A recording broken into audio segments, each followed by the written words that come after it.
Hey, it's Jake Mace, the vegan athlete. I haven't done a video for you guys in a few days, and I figured I would give you guys a special one. I got a little bit of chaos going on in my main garden center behind me. I gotta trim some things out. When I do that, I always have an overabundance of veggies from the garden. What do you do with them? Well, I love to hike, especially in the summertime in Phoenix area, Arizona Southwest area. And I love bringing lightweight foods with me on my hikes that are high in nutrient density. And my leafy greens, like my kale, my collard greens, etc., are one of the best things to dehydrate, put some seasoning on, and make kale chips, or collard chips, or just green chips. And I do it without any electricity in the sun, and the food goes from my backyard to the kitchen, to the sun, into my belly, all right? So follow me, let's go pick some, and I'll show you really quickly here in this quick video today how I dehydrate and season incredible kale chips from the garden using just the sun. I picked up this cheap wheelbarrow from the store, and we use this one only for veggies, not for dirt or soil or anything crazy, just for veggies. So it's like a veggie harvesting wheelbarrow, all right? And I'm here in the back part of my garden. This looks like a jungle, but in reality there's a lot of stuff going on, okay? In this raised bed here, everything's overripe. It's gone to seed except for the mint, and all my bok choy has gone to seed. So we're in the process right now of harvesting all the seeds. They drop on the ground into the raised beds, and if they don't, then we can actually take them and harvest the little black seeds from the seed pods and use them for next season. I also give them away for free when I do my gardening tours and workshops. So this guy right here is my area for tree kale or tree collards, and this is the green variety, and I've grown this for a few years now. These plants are about 2.5 years old. The mothers used to be in this bed. They were 3 years old, and they get pretty tall. I'm 6'1", I'm not a short guy, and they tower over me. They're probably pushing almost 10 feet tall right now. So I'm gonna take a few of the leaves off that I think are pretty green and pretty nice. If they're yellow like this, I usually give those to the animals. So I make a little animal pile on the ground and a Jake pile in the wheelbarrow for harvesting. So I'm just gonna pick some of these tree kale leaves off, and I'll come back to you guys in a few minutes, show you my bounty, and I'll show you what I'm gonna do with them for the next step. All right, we've got a little bounty of tree collards. Let me go give this yellow one as an offering to the dinosaur.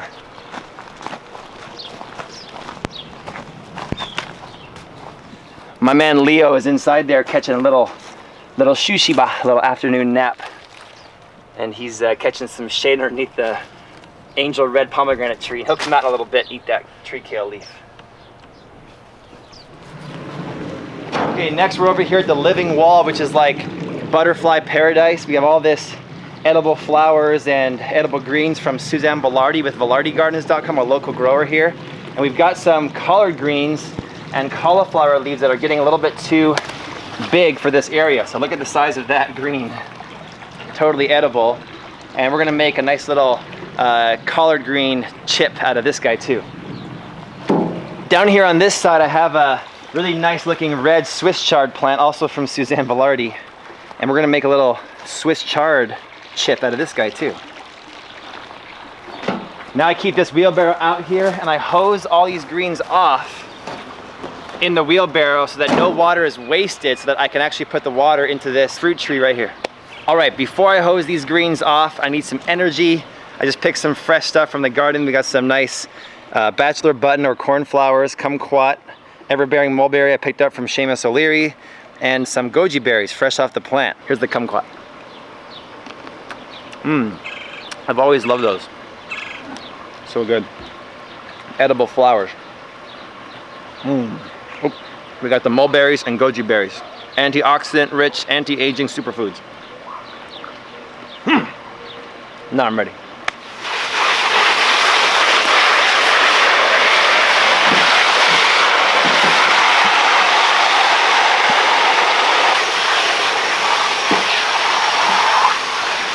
This step of washing off the greens is not necessary because I grow super organic with no spray or anything harmful. But I've noticed that since it's late in the season in the Phoenix area, it's getting to be almost 100 degrees now. These plants are starting to get a little bit of aphids. So we're just kind of giving a little squirt That way they get a little cleaner and we can save that water and put it back into the fruit tree. All right, we're back here inside the kitchen and we got all of our greens. 3 different kinds of greens: tree kale, collard greens, and Swiss chard.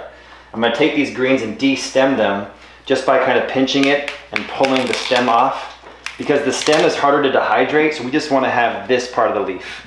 That way it dehydrates really quick, because our goal is to put our seasoning on this leaf and then have it dehydrate in just 1 day. So by 5 or 6 p.m. tonight, they're done and ready to eat. I'm gonna keep de-stemming here and I'll come back to you guys with the next step. You can see my pile.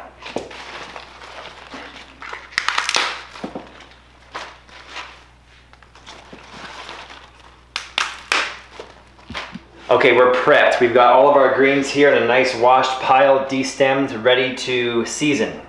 And we got a little glass bowl and a little, like a barbecue sauce brush we can brush on. So we're gonna combine these ingredients that are right here on the countertop right now. Number 1 is olive oil. And what I found is that olive oil is going to enable these kale chips to crisp up. If you don't use the olive oil, they'll kind of go limp and it will take days and days and days and they won't really crisp right. So the olive oil combines with the sun and makes them as crispy as a potato chip. This is my wife's recipe, by the way, so you can follow her and find the recipe at Pamela Mace on Instagram, and I'm at Jake Mace Tai Chi on Instagram.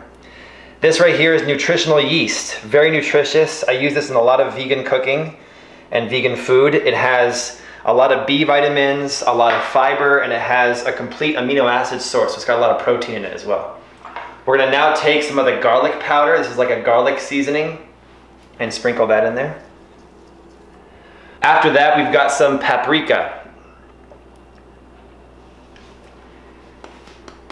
Next here is a steak spice, and this is just an all-purpose steak spice. After that, you kind of have some customization. This is my wife's favorite spice called Cajun Spice, and you can use whatever spice that you love. We have some pink Himalayan sea salt, and so we're going to just do a couple sprinkles. The steak spice already had salts in it, and I've noticed that you can over salt these guys. Too much salt is not a good thing, because at the end you'll be like unable to eat it. But when you're on a 30-mile, 50-mile long hike for 4 or 5 days, a little bit of salt in these kale chips is amazing. Now I'm gonna just take my brush and mix it all up. And the nutritional yeast makes it kind of thick.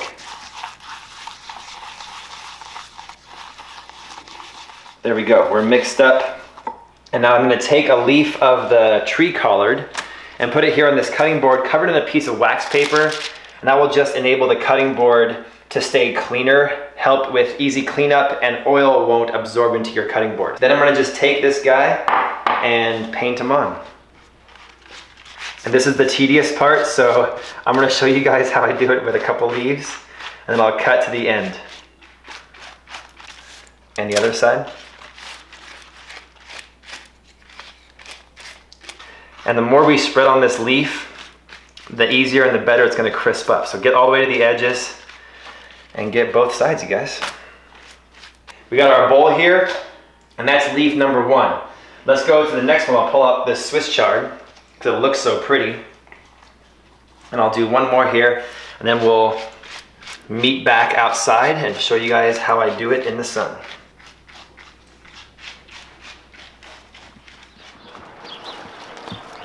All right, we've got our tray of delicious kale chips, seasoned, oiled, ready to spread. I got these extra stems for the dinosaur, Leo. Let's give it to him at the end. And we're just gonna take these guys, and I got these screens here that I've had for a few years. Just kind of lay them out flat on the screens. And it's about 11:30 in the morning right now. This is the hottest part of my yard, right next to my house. This wall takes the full western sun. We're in the process right now of growing moringa trees up the wall. But that's good for dehydrating because it's very hot. And a lot of the bugs and flies don't come over here for some reason, so we don't get a lot of flies on our kale chips. And at the end, this will be kind of pretty. I just posted a picture of this on my Jake Mace Tai Chi Instagram page if you guys want to see how it looks. And underneath this guy, I have some mulberries dehydrating from yesterday that will be really delicious in a vegan trail mix that I'll make after they're done dehydrating. I'll meet you guys back here in about 5 minutes. Look at that leaf. That one looks fantastic. And I'll show you the finished product. Hey guys, while I'm spreading the rest of these, let me talk to you about one thing. Doing this is very important. The more that we work with computers, and the more that we work in cities, the more that we waste our lives sitting in traffic, and the more that we buy food from the store or from restaurants with money that we had to work for somebody else to get, the more we forget how to do things like this, and the more that we actually suck at doing things like this. And the companies, they want that, because the more that we're dependent on them, the more money that they'll make. So taking your greens that are highly nutritious from the garden, preparing them in your kitchen, and dehydrating them in the sun in your own yard so you're completely self-sufficient and self-contained, it's amazing. It really frees you up, makes you incredibly healthy, saves money in your wallet, and at the same time allows you to put none of your garden to waste. All right, so all that work for about 3/4 of a tray. We've already done about 5 trays like this. They're already in the house, and they are delicious. And it's about 11:30 a.m. here on a Thursday morning. So I'll meet you guys back here at about 6:30 p.m. just as the sun is setting, and I'll taste it for you and I'll show you how these crisp up in just a few hours. Let's go make an offering to the dinosaur sulcata tortoise Leo.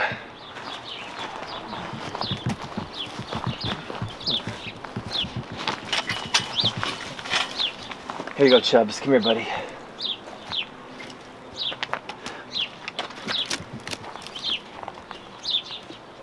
you go, Chubbs.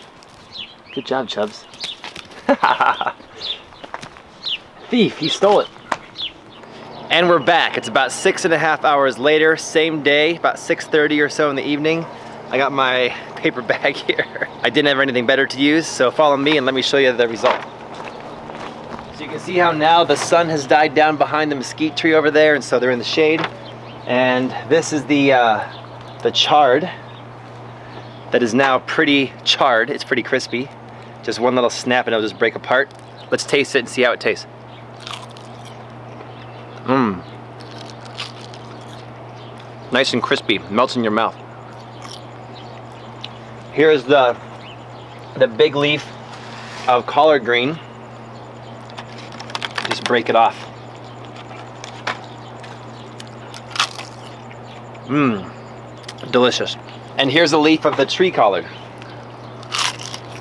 Mmm. Just delicious spices, salty, a little spicy because of the Cajun. And that oil just combines with the sun to fry it up. There we go, guys. No electricity, homegrown, homemade kale chips. We're winning because in the stores, these kale chips can be $10 for a little tiny, like 4 or 5 ounce bag. We grew it ourselves. Our soil is perfect. The soil is on my shirt. Compost, worm castings, rock dust minerals, yada, yada, yada. Get it from jakemace.com. Grow it with healthy soil. It'll feed you back in nutrients and minerals. I want to thank you guys for joining me today for this kale chip video. I've wanted to make this one for a long time, so hit like on it, add it to your favorites, subscribe to my Vegan Athlete channel here, and share this video with all your friends. This is a great video for everybody to learn how to make their own kale chips at home. A great healthy way to snack, whether it's at work or whether it's hiking on the trail with me, the Vegan Athlete. I'm gonna take all these chips, put them in our bag and store them, ready for my next hike. And I want to remind you guys to go vegan and grow that food at home. Thanks for watching, and I'll see you back here for our next video or on Facebook at my Urban Gardening in Arizona Facebook page.